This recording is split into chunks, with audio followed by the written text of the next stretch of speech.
بسم الله الرحمن الرحيم وصلى الله على سيدنا محمد وعلى آله وصحبه وسلم تسليما. Au nom de Dieu, le miséricordieux, le clément, le très miséricordieux. Si nous parlons de ce qu'a fait Muhammad sallallahu alayhi wa sallam durant ses 23 ans, car il est désigné comme le meilleur des hommes. Louange à Allah, qui a rempli de son amour et de son exaltation les cœurs de ceux qui ont si bien aimé et retiré des cœurs de ceux qui ne l'en sont pas l'accès à sa connaissance et à sa considération. Je témoigne qu'il n'existe pas de divinité en droit d'être adorée autre qu'Allah, et qu'il n'a point associé dans l'adoration. Les cœurs le vénèrent par amour, considération profonde et glorification. Les âmes ont recours à lui par désir de gagner ses récompenses et par crainte de son châtiment. Je témoigne que Mohammed est son serviteur, son messager, son élu et le dépositaire de sa révélation. Allah l'a dépêché, alors qu'il avait interrompu depuis longtemps l'envoi des messagers pour sauver l'humanité. Pour sauver l'humanité des caprices passionnels. Elle a rapproché du Créateur de la terre et des cieux. Aussi Mohammed est-il le guide de tous ceux qui empruntent le droit chemin. Son message est une miséricorde et la voie à suivre pour toute l'humanité. C'est une annonce heureuse pour l'univers et une délivrance pour les persécutés. Que la bénédiction et l'infini salut d'Allah soit sur Muhammad sallallahu alayhi wa sallam. En examinant l'histoire des civilisations, et en considérant avec attention le lieu de leur émergence, le chercheur constate qu'un dénominateur commun les relie. Elles ont toutes eu le jour sur les rivages fluviaux et littoraux marins, car en effet, ce n'est qu'à proximité des sources d'eau que s'établissent les civilisations. Cependant, si l'on considère la civilisation islamique, on note qu'elle est diffusée depuis la péninsule arabique, et plus précisément depuis la Mecque, cité située au cœur d'une vallée aride, sans eau, qu'aucun fleuve n'a jamais traversé et où l'agriculture n'était donc pas pratiquée. Quelle agriculture dans les déserts, où il y a un désert qui est privé de l'eau. Cette civilisation avait néanmoins pour elle ce qui est meilleur que l'eau, oui, soit la révélation divine, l'wahi, tel que l'esprit pour la vie et les êtres vivants. Allah, le Très-Haut, qu'est-ce qu'il dit dans le Coran? بعد أعوذ بالله من الشيطان الرجيم بسم الله الرحمن الرحيم هو الذي خلق السماوات والأرض. Et c'est ainsi que Mohammed sallallahu alayhi wa sallam a reçu le Coran pour le répandre et pour le partager avec autrui. Et Mohammed, auparavant, il n'avait connaissance ni du livre, ni de la foi, mais Allah lui fut une lumière par laquelle il est guidé. C'est pourquoi le message que notre prophète Mohammed fut chargé de transmettre recouvre tout ce dont a besoin l'être humain pour pratiquer les actes d'adoration prescrits par une religion authentique et pour établir une civilisation parfaite. Le Coran dit, c'est ainsi que nous t'avons révélé un esprit en provenance de notre ordre. Tu n'avais connaissance ni du livre, ni de la foi, mais nous en fîmes une lumière par laquelle nous guidons qui nous voulons parmi nos serviteurs, même si c'est toi qui effectivement guide vers une voie de rectitude, la voie d'Allah, à qui appartient ce qui est aux cieux et ce qui est sur terre.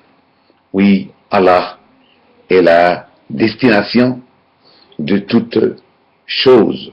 On trouve cela dans Surat Ash-Shura. Alors,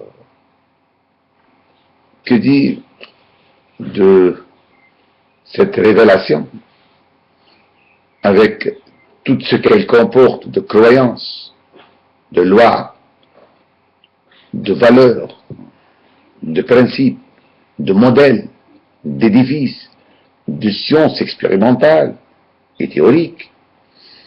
Ce message divin, qu'est-ce qu'il constitue? Il constitue donc à la fois un fondement, un point de départ et un guide pour l'établissement de l'ultime civilisation humaine, pas seulement arabe.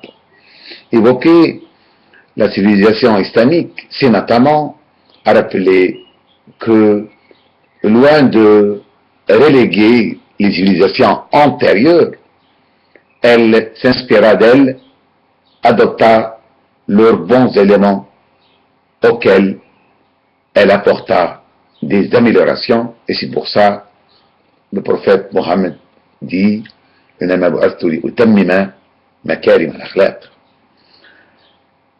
révéla des défaillances. Il apporta des améliorations pour être loin et jeter les défaillances. Les philosophes ultérieurs et toutes les autres religions ont été incapables de détruire ou de reléguer cette civilisation. Elle enregistra de formidables victoires en peu de temps, apporta à l'humanité de nombreux bénéfices, peu de temps, dans une civilisation qui n'a pas dépassé les 23 ans. C'est vraiment peu de temps, mais malgré cela, qu'est-ce que l'islam et Mohammed sallallahu alayhi wa sallam a pu avancer cette humanité grâce à Dieu, grâce aux révélations, avancer cette humanité dans le bon chemin. C'est une réalité que reconnaissent même les adversaires de Mohammed. Oui, ce sont eux qui déclarent cette réussite de Mohammed. Ils disent parmi eux, en vérité, Mohammed a établi les bases d'un empire qui a réussi en 23 ans seulement à étendre sa domination sur des royaumes en 800 ans, 8 siècles. Notre étonnement, ils disent cela, les adversaires de Mohammed disent que notre étonnement va grandissant lorsque, dépassant le succès politique de cet homme, nous abordons l'avancée de sa religion et constatons alors sa propagation rapide, sa constance et son affermissement continu. En réalité, ce que est possible, il est impossible d'expliquer ce qu'ont réalisé le prophète de l'islam et l'islam autrement, qu'on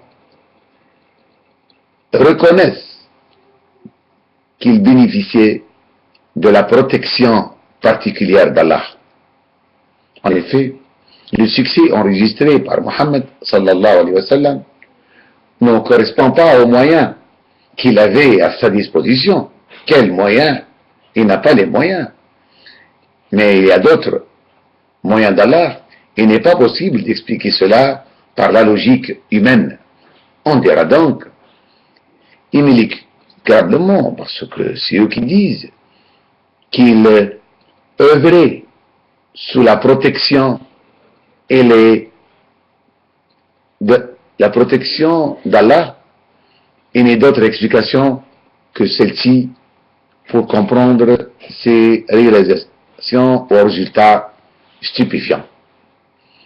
Lorsque l'on examine en détail les éléments de base indispensables à l'édification de toute civilisation digne de ce nom, on relève des éléments essentiels et d'autres secondaires.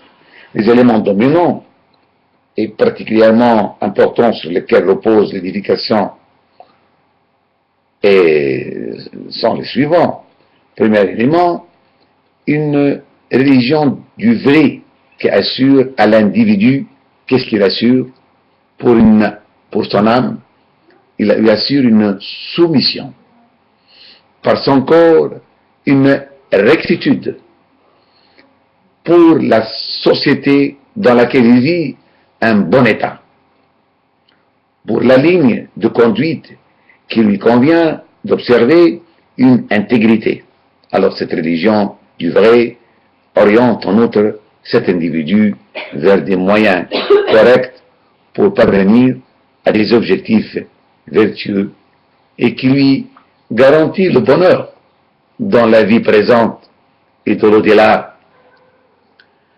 Deuxièmement, une connaissance véritable qui dévoile à l'homme des réalités cachées, l'oriente vers des objectifs justes, l'informe sur son essence et lui fournit la voie de la connaissance qui, s'il l'emprunte, lui procure les résultats qui se donnent pour objectif d'atteindre, lui épargne la quête des vérités relatives aux premières générations d'hommes dans les parcours en ce bas monde et la fin ont été respectivement dévoilés et exposés dans le Coran. Celui-ci exhorte donc l'homme à œuvrer dans le domaine de cette connaissance authentique pour parvenir, grâce à elle, à des résultats saints qui le gardent éloigné des arguments polémiques. Troisième élément, une justice irréprochable qui traite à égalité le gouvernement et le gouverner. Al-Muwatan wal-Watan. Le riche et le pauvre. Al-Faqiru wal-Ghani. La personne de noble origine et la personne humble d'origine. Une justice parfaite dont l'ennemi bénéficie autant que la vie. هذا العبد يستفيد منه العدو مثل ما يستفيد منه صاحب هذا الدين والحبيب, et dans laquelle tous ceux qui ont affaire à elle sont jugés à partir de critères égaux et sur des bases égales. Quatrième point, des dessins clairs, sains, précis, qui délivrent le corps de tout désarroi, exaltent l'âme par leur caractère sublime et par la sûreté des moyens permettant de les atteindre, dévoilent à cette même âme les ténèbres futures. Cette ombre, l'homme œuvre ainsi, guidé par une lumière émanant de son Seigneur Allah. Connaît cet homme son début et sa fin, à la certitude, cet homme qui sera jugé et il sera équitablement récompensé, non seulement jugé mais aussi récompensé, et ce sacrifice pour la concrétisation d'un avenir collectif et commun. Cinquième point, un amour sincère qui unit et soude les membres de la société, qu'est le Bunyan al-Marsous, en son entier, et grâce auquel les corps se rencontrent en toute sincérité dans l'amour et l'altruisme. Inna akramakum indallahi atqakum. Les âmes se soutiennent comme les membres d'un même corps qui réagissent tout ensemble avec la vigilance, avec la fièvre dès que l'on sent l'un d'entre eux est en souffrance. فهو كالجسد الواحد إذا اشتكى منه عضو تداعى له سائر الجسم بالسهر والحمى. Chaque individu considère que son frère et son voisin ont autant de droits que lui sur la pièce en argent ou en or qui en a sa possession. Tous ces éléments de base ont donc été introduits par l'islam, qui a insisté sur leur nécessité, a exhorté à leur mise en vigueur et a mis en garde contre ce qui va à leur rencontre ou les dénigre ou les détruit, comme nous le verrons tout au long de cette étude, si telle est la volonté d'Allah. Si le lecteur, l'auditeur réfléchit avec objectivité sur n'importe quel élément constitutif d'une civilisation, puis médite sur les textes du Coran et Sunnat Muhammad sallallahu alayhi wa sallam, il est amené à consulter que le Coran et Sunnah abondent en preuves et en confirmation sur ce sujet.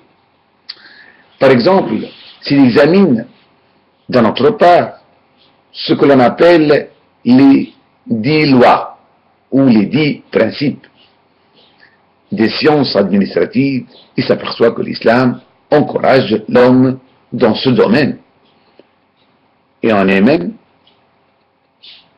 l'initiateur. D'autre part, lorsque le chercheur approfondit n'importe lequel des thèmes de cette religion ou un quelconque élément de cette religion, constitutif de cette civilisation, prônée par l'islam, il est alors immédiatement convaincu qu'il s'agit du but de l'islam ou du sujet principal abordé par l'islam. En raison du grand nombre de textes qui abordent ces sujets, il me sera certes impossible qu'on rassemble dans cette étude tous les textes en rapport avec chaque sujet abordé ou auquel on fait allusion. On se contenterait du fait d'en apporter les preuves et d'expliquer tout ce qui peut être fait de tel ou tel sujet dans l'islam. De même, je ne serai pas en mesure de cerner tous les composants de cette civilisation apportée par Mohammed, par l'islam, sallallahu alayhi wa sallam. J'indiquerai, moi, la base de ces composantes et en évoquerai les plus importants, à mon sens, tout en appuyant mes indications par des preuves extraites du Coran et de la Sunna. C'est une étude dérivée en trois parties principales. Première partie, les valeurs du savoir, dans laquelle s'inscrivent trois déterminants. Ces valeurs, le premier, c'est la connaissance. Le deuxième, c'est la religion. Le troisième, c'est la perfection.